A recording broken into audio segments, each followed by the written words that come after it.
All right, let's just jump right into it. We're going to talk about something that I think pretty much everyone has felt. That feeling of being totally and completely stuck when you want to start, being a little more active. We're going to unpack the psychology behind why it's so hard to get going, and most importantly, how to finally break through it. So, does this look familiar? You've got all the best intentions, right? You want to move more. You plan to. But when the time actually comes, nothing. You just feel kind of paralyzed, caught in this loop. Trust me, we've all been there. It's a completely human thing to feel. I want you to really let this sink in. You don't have to be perfect. You just have to try. Everyone's starting somewhere. This is going to be our mantra for this whole conversation. It's not about some impossible ideal of perfection. It's just about the simple, honest act of trying. Because absolutely everyone, no exceptions, starts at square one. So let's talk more about that stuck feeling. Why is it so incredibly common?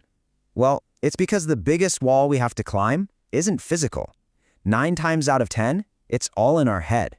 It's a universal experience that's tied into some really common, really basic human emotions. It kind of reminds me of Devi from the show Never Have I Ever.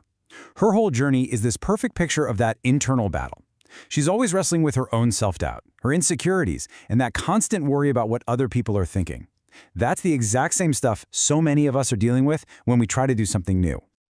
So if we want to get past this feeling, we've got to understand it first. And a huge piece of that puzzle is actually unpacking the specific fears that are holding us hostage. It's amazing. Once you can put a name to them, they start to lose their power over you. And when you really dig down, it's usually one of these 3 culprits. First, there's the fear of failure. That little voice that says, what if I try this and I just can't do it? Then there's the fear of injury. Totally valid, right? What if I hurt myself? And a huge one, the fear of not fitting in. What if everyone there is a pro and I just look ridiculous? These are the real roadblocks. And here's the thing, this is so important.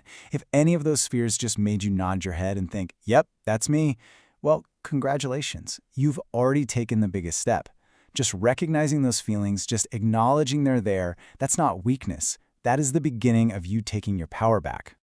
Okay, so we've named the enemy. Now let's talk about how to beat it. And it really all boils down to one incredibly powerful shift in your mindset, completely reframing the way you even think about starting. This lays it out perfectly.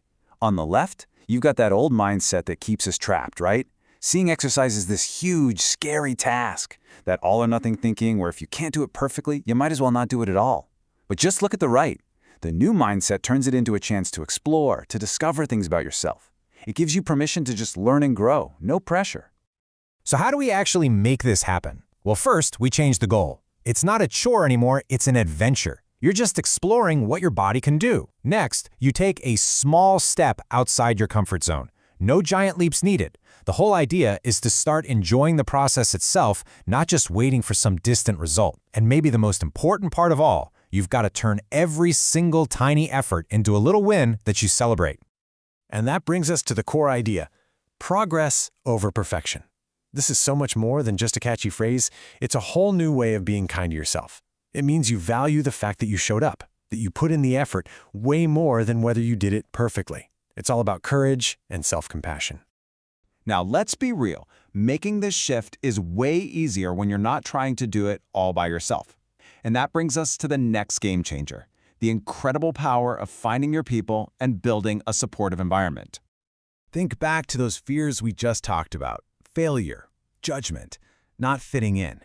Well, a good support system is basically the ultimate antidote. It gives you that encouragement when you want to quit. It takes away the fear of being judged because you're with people who get it, and it just makes you feel like you belong. And hey, this support system can come from anywhere. Seriously, it could be your friends, your family, a class you take, or even an online group. It doesn't matter where you find it. What matters is that you're surrounding yourself with positive people who are going to cheer on your progress no matter how small it seems. All right, we've talked about the mindset, we've talked about the environment. Let's bring it all home and talk about the most important part of this entire journey: getting that very first win. This is where everything starts to change. Because all the understanding, all the planning in the world, it doesn't really matter without that first little bit of action.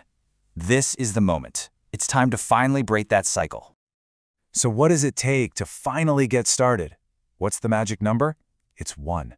Just one. That's it. One small win. One walk down the street and back.